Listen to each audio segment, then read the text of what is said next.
Welcome to our daily journey through World War II. For the next 6 years, we'll be breaking down the key events of this global conflict, one day at a time.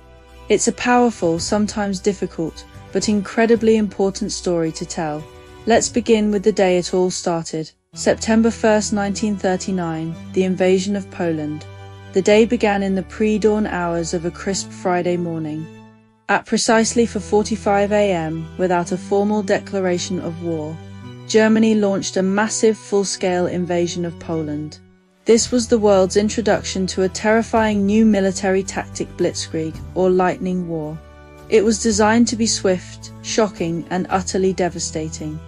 German forces, the Wehrmacht, poured across the Polish border from 3 different directions: north, west, and south. Leading the charge were columns of powerful panzer tanks, followed by mechanized infantry and support vehicles, all moving at an incredible pace. Meanwhile, the German Air Force, the Luftwaffe, thundered across the sky, launching waves of devastating aerial bombardments. They targeted not just military bases, but airfields, communication centers, and key cities like the capital, Warsaw.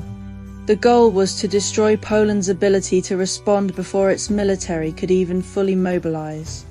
Despite a courageous defense, the Polish army was simply outmatched by the speed and sheer force of the German attack. They fought valiantly, but the coordinated power of the German war machine was a force no one had ever seen before. A fabricated excuse. Hitler needed a justification for this unprovoked attack. So he created one. The day before, German SS operatives staged what's known as the Gleiwitz incident, a classic false flag operation. Dressed in Polish army uniforms, they attacked a German radio station in the town of Gleiwitz, broadcasting a short, anti-German message in Polish. To make the lie believable, they left behind the bodies of murdered concentration camp prisoners, also in Polish uniforms.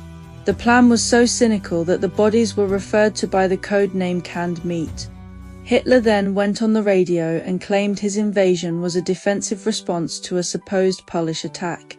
While much of the world immediately saw through the flimsy lie, it was his attempt to paint Poland as the aggressor. The world holds its breath. As news of the invasion spread, the world held its breath. In London and Paris, there was a terrible sense of inevitability. Both Great Britain and France had treaties to defend Poland, and they immediately issued an ultimatum to Germany. It gave them a limited amount of time to withdraw their troops from Poland or face a declaration of war. Across the Atlantic, US President Franklin D. Roosevelt declared the United States a neutral nation. But his sympathies were clear. The American public largely supported the Allies, and that neutrality would eventually fade. The most shocking reaction, or lack thereof, came from the Soviet Union. They remained completely silent on this day, having secretly signed the Molotov-Ribbentrop Pact with Germany just a week earlier. This non-aggression pact included a secret protocol to divide Poland and other parts of Eastern Europe between the two powers.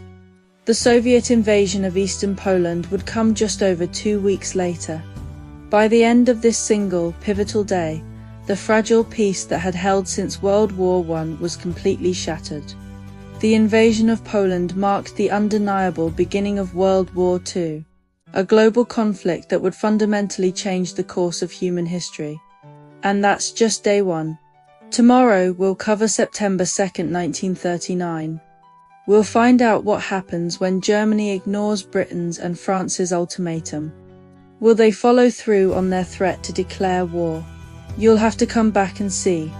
If you found this informative and interesting, please hit that like button, subscribe to the channel, and let me know in the comments what you found most surprising about the first day of the war.